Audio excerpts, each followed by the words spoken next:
Olá, tudo bem? Muito bem-vindo ao canal Confissões de Crente.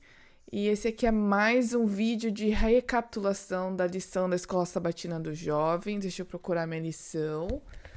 É essa aqui, ó. A gente está estudando o livro de Tiago.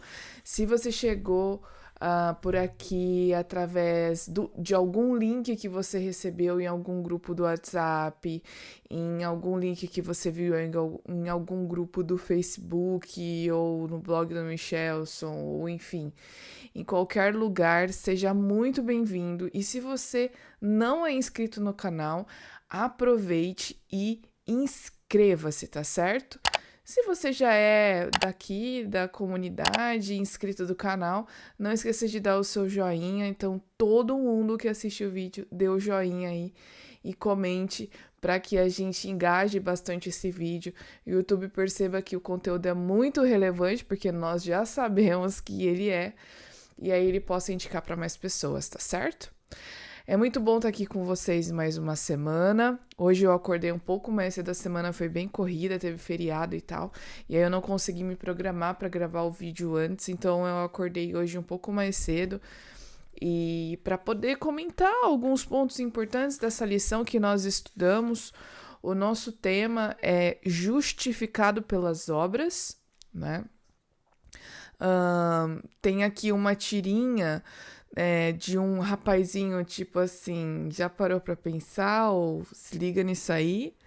Que ele tá falando assim: você pode trocar fé ou obras, ou seja, uma coisa ou outra, por fé e obras, ou seja, fé mais obras.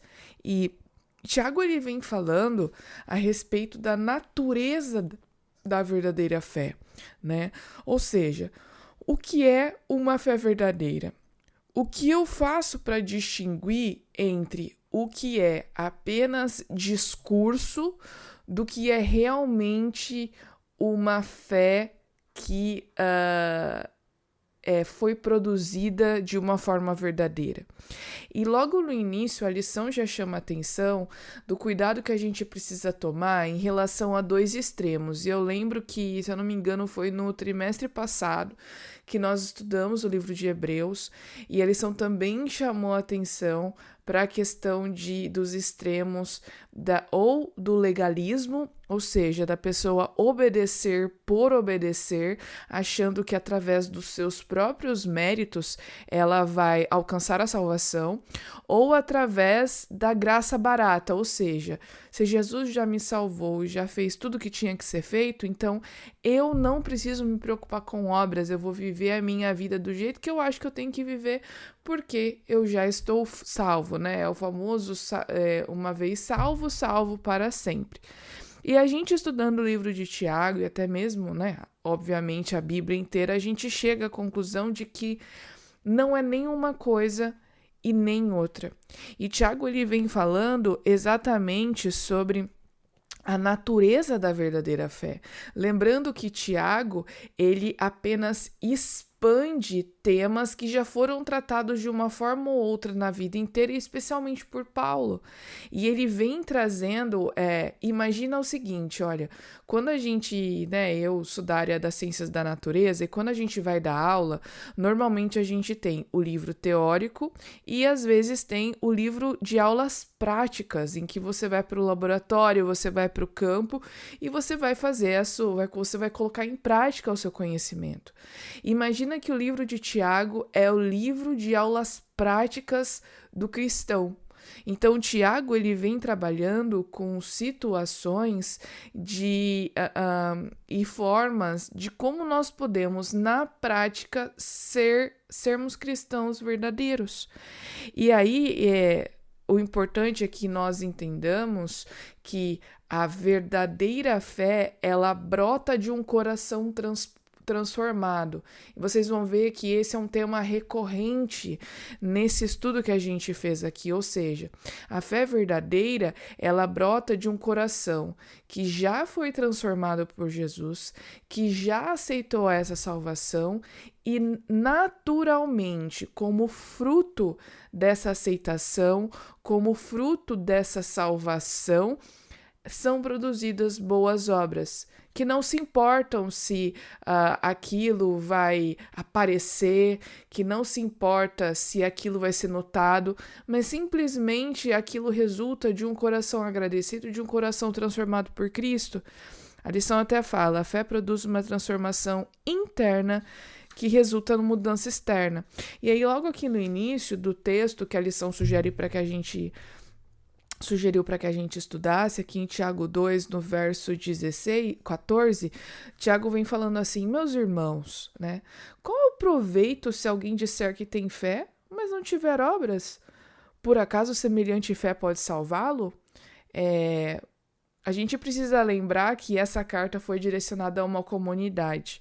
Então, provavelmente, existiam algumas pessoas naquele local que estavam afirmando que não era necessário ter obras ou não era necessário ajudar as pessoas. Até por isso, Tiago ele vem dando vários exemplos de, assim, no verso seguinte, no 15, né? Se um irmão ou uma irmã estiverem carecidos de roupa e necessitados do alimento cotidiano, e qualquer dentre vocês lhe disser: ide em paz, aquecei-vos e fartai-vos, sem contudo lhe dar o necessário para o corpo, qual que é o proveito disso? Ou seja, só dizer que algo vai acontecer ou só abençoar o outro irmão não é suficiente. Então, eu preciso ir e eu preciso materializar essa bênção na forma de obras, na forma de ajuda, né?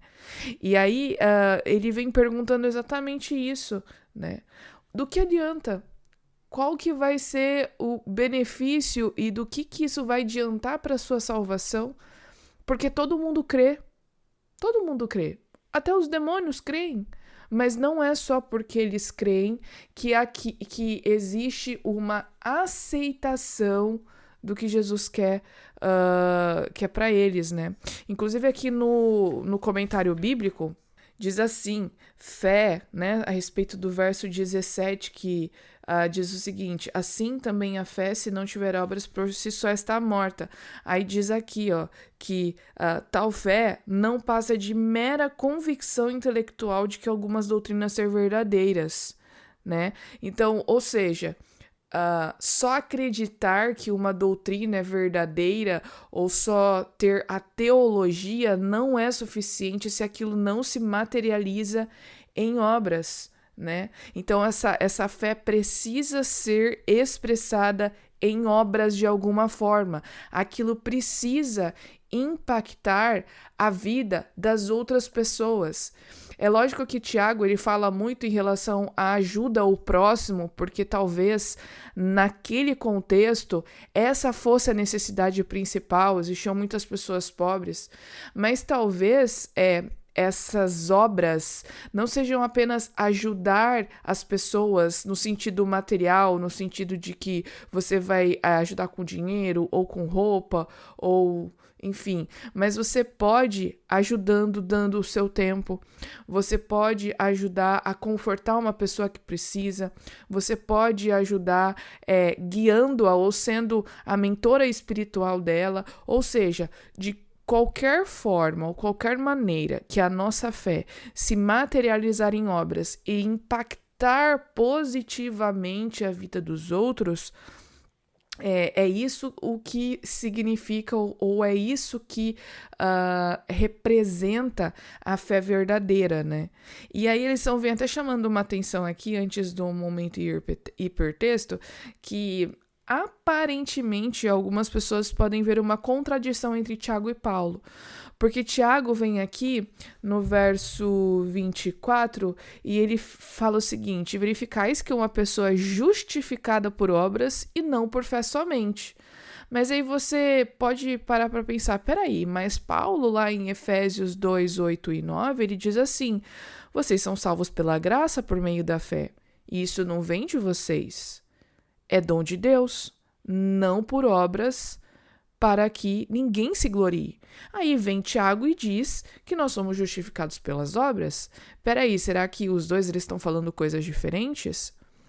eles estão falando coisas contraditórias, um está indo de encontro ao outro, e aí a gente percebe que a gente vê que eles estão em contextos diferentes. Na real, eles estão falando a mesma coisa, mas se a gente lê o texto de uma forma completa, a gente percebe que a gente não pode pegar frases de forma isolada e a gente precisa entender como que aquela frase se encaixa no contexto em que foi escrita.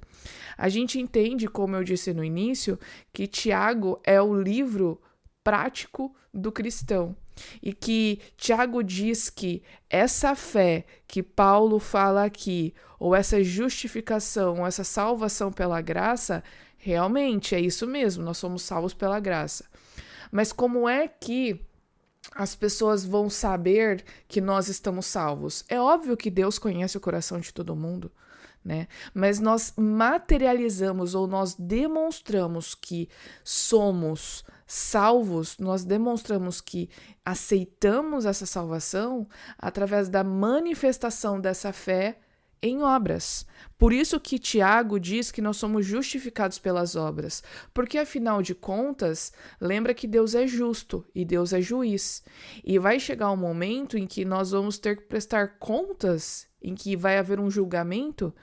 E como é que um julgamento funciona a não ser pela análise das obras ou a análise dos fatos? Então, nós estamos apresentando diante de Deus as nossas ações, as nossas obras, né, como uma prova, né, como uma demonstração de que nós realmente estamos salvos, de que nós somos transformados. Porque fazer por si só não tem valor nenhum. Nós já entendemos que nós não temos méritos em conseguir a salvação pelas obras. Mas, na verdade, o caminho deve ser inverso. Primeiro nós aceitamos, temos o coração transformado, depois essa transformação vai ser materializada em obras, né? Então diz aqui ao final a lição do estudo de terça-feira que as ações, elas não são um acréscimo à salvação. Elas simplesmente se desenvolvem como resultado natural da crença e confiança em Jesus. Agora, qual que é o teste para a gente saber que realmente essa fé ela é verdadeira? O teste confiável são os frutos, né? E a gente está repetindo muito isso aqui, a lição repete muito aqui, porque é impossível você falsificar os frutos da fé.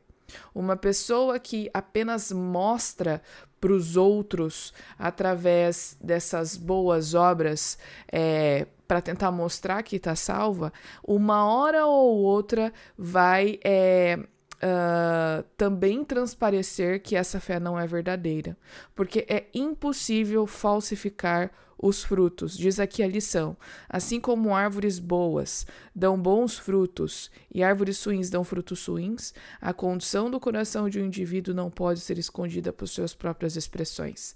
Lembra que a gente pode até usar máscara por um bom tempo, mas eventualmente essa máscara cai. A gente não consegue, o braço cansa, a gente não consegue segurar a máscara. Ela vai cair. Da mesma forma, a fé que não é verdadeira, ela vai demonstrar frutos péssimos e até mesmo ela não vai produzir fruto nenhum, né? Lembrando que o nosso maior exemplo de fé é Jesus. Ele deve ser sempre o nosso exemplo, né? Aqui no final, alguns comentários, né, algumas citações de Ellen White vem falando e reforçando essa questão de que ter fé em Jesus e crer que somos salvos apenas por meio dele. A gente deve também ter cuidado em dizer que estou salvo, lembrando que as obras também são uma parte importante da nossa salvação. Tá bom? Porque, novamente, elas não são importantes por si só. Elas demonstram que uma pessoa está salva e aceitou essa salvação. Tá certo, gente? Espero que vocês tenham gostado. Obrigada por ter se inscrito aqui no canal. Obrigada por estar aí no Instagram e assistir todas as semanas, curtir, compartilhar. E a gente se encontra novamente na semana que vem em mais um vídeo da lição da Escola Sabatina e nos outros vídeos do canal também. Até lá!